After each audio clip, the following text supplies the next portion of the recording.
Eu confesso que, assim, eu tenho dificuldade de acreditar que um dia a gente vai conseguir ter um diálogo não polarizado. Eu tenho dificuldade de acreditar, assim. É porque eu acho que isso daí é uma essência até do ser humano caído, sabe, de olhar para os seus interesses, não olhar o coletivo, de não respeitar. É uma parada muito mais profunda, mas o que que você pensa sobre esse ambiente, assim, polarizado que existe na política? Como que você enxerga isso, assim? Acho que é estratégico. Acho que é estratégico. Não é uma questão minimamente cultural. Se tornou cultural, mas é estratégico. Existe uma intenção, existe uma formalização de voto. Quem manda no Brasil, quem manda não só no Brasil, mas em outras instâncias, dificilmente é aquele que está de fato com a caneta e eleito, sabe. Ele de fato ele carrega a frente daquilo, mas os interesses que estão por detrás são difusos. E o formato como isso é colocado nas urnas, nós não temos debates públicos, nós não temos construções, e não estou falando de ideologia, eu tô falando de questões básicas, Sim, voltando ao tema de gestão pública. Esse é um dos meus trabalhos, é um dos meus desafios hoje. Conscientizar as pessoas sobre dados empíricos, sobre questões fundamentais. Eu posso aqui sentar com você, Kagau, e discutir as políticas de governo dos governos anteriores. Eu vou discutir todas elas baseado em IBGE, baseado em sim. indicadores, em estatísticas, em níveis de percepção, mas realmente aprofundados em dados, porque é assim que eu sou, é assim que eu penso que a gente consegue, promover melhorias. Aquilo que eu consigo quantificar, metrificar, eu consigo desenvolver. Aquilo que foge disso, eu vou ficar aqui falando pra você do que eu acho, do que eu penso, Perfeito. e a vida das pessoas não vão mudar, vai É continuar isso, igual. até a gente trocou ideia um tempo atrás sobre isso, né, que, cara, se a política não que a política ela não tem que entrar em questões morais, né, não é isso. Mas o problema é que ela só entra nisso, tipo, no contexto de massa, né. Quando a gente olha essas grandes discussões polarizadas, é sempre por questões morais, mano. Sempre. Pouco por questões básicas, cara. Sendo que a política, cara, no meu ponto de vista, ela é a facilitação para as questões básicas. Então a gente quer discutir às vezes as questões ideológicas e morais, sendo que as básicas, cara, que são as principais, que até o que a gente falou, eu falei um dia pra você, tipo, num contexto de guerra, mano, ninguém quer saber se é direita ou esquerda, mano. Todo mundo Ah, só quer comer, adorei esse tá exemplo que ligado? você deu. Todo mundo só quer comer. Você vê um cara de direita e de esquerda se abraçando, pegando fuzil. Você tá comigo? Você é do mesmo país? Então bora. Porque estão causando aqui com as nossas esposas e nós temos que defender.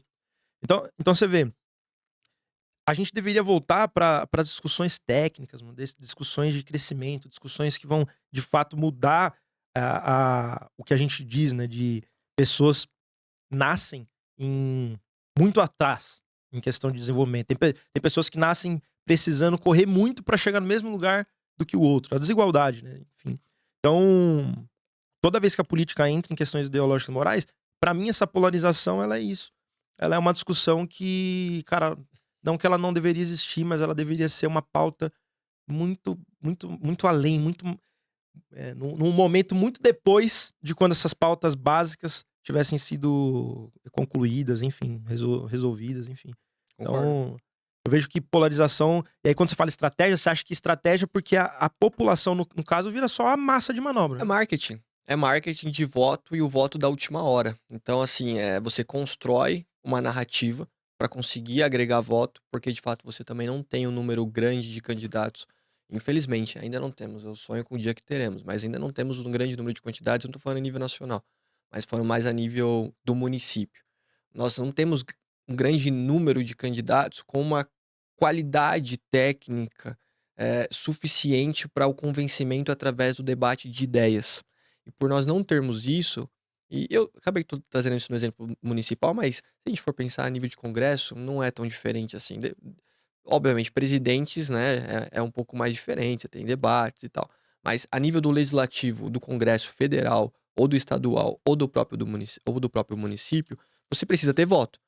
E aí é uma estratégia de marketing, por isso que eu falo que é estratégico. Você vai ali acabar segregando pessoas e mirando num assunto que é o top trend, é o que vai chamar É, atenção pra captar você rápido pra aquilo e você concordar ou não e ter empatia é um comigo. tema viral. É, hoje e cara, E isso não absurdo só na política, né, na internet em geral em acontece isso. tudo, mas é que na política não tem É, como, na você tem uma política eleição e vira você precisa isso. captar o lead, né, precisa captar o É, cara, e é rápido. Mas eu falo pra você, pra quem tá aqui nos assistindo, nos ouvindo, e eu já fui muitas vezes cobrado muitas vezes cobrado mesmo de: "Cara, você não vai falar sobre o que o Bolsonaro falou? Você não vai falar sobre o que o Lula falou?" Eu falo: "Gente, eu até posso comentar, mas eu tenho uma prioridade. Eu tenho em Santo André mais de 10.000 pessoas sem endereço, e eu preciso resolver o problema de endereço na cidade e levar oportunidade para essas pessoas. Além disso, tenho pessoas ainda com várias dificuldades do ponto de vista econômico, empreendedores dentro de regiões mais, remotas. Eu tenho problemas do plano diretor que precisam ser corrigidos agora, como estamos fazendo na cidade.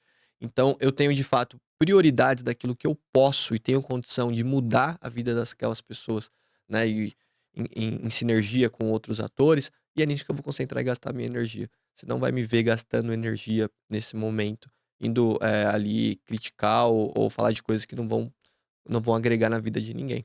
Isso é o que mais tem, o que eu até comentei pra você, se eu quisesse, eu abria o meu canal lá e todos os dias eu ficava metendo pau no Sim. governo federal, que eu ia ganhar bastante like, seguidores e palmas, só que a vida das pessoas não vai mudar. E eu vou entrar lá, vou continuar fazendo isso, ganhando like, ganhando palco, e a vida das pessoas continua Cara, que louco. iguais. Porque o que pega pra mim é que, assim, como construir nessa mentalidade de olhar de fato dados, a vida pública como uma plataforma de melhoria da cidade, da vida das pessoas, que parece que são 2 caminhos que são meio desleal, né.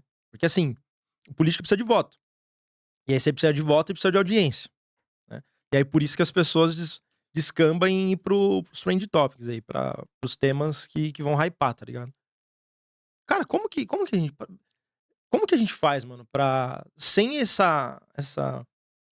universo de polarizar, esse universo de discutir esses temas, de tumultuar, você conseguir chegar a ser eleito? Como consegue? Porque parece que uma diferença muito grande entre quem faz isso pra hypar, acaba conseguindo, às vezes, ser eleito, né, e uma pessoa que tá ali bem intencionada, tentando fazer uma boa política, só que ao mesmo tempo não consegue hypar e ter uma grande audiência igual esses caras, sabe. Não parece ser desleal isso, mano? Ele é, né, não é que parece, é desleal. Mas eu acho que caminhos como esse que você tá abrindo aqui de oportunidade, quem tá te ouvindo, tá ouvindo você de vários lugares. E eu acho que esse nível de contato com pessoas que buscam: "Pô, deixa eu entender o que está sendo falado sobre aquilo, deixa eu entender de fato, como que a gente pode melhorar a política", são essas pessoas compreendendo isso que vão acabar sendo ali, multiplicadores desse formato, dessa plataforma de conhecimento, essa plataforma de inovação na política. A gente já mudou bastante, Cacau. Sim.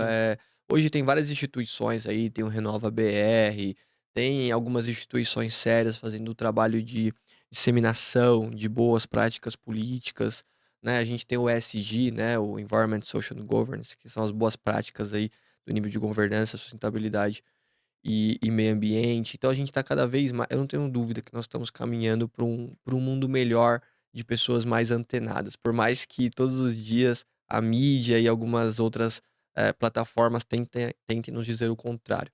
Acho que primeiro, como cristão, a gente precisa estar com o nosso coração sempre com a esperança viva, né, e lutando, irmão, e lutando. Eu não sei, eu não sei o que vai ser também no Sim. futuro, mas o que eu sei é que todos os dias eu acordo com uma missão e vou dormir sabendo que eu fiz um pouquinho dela.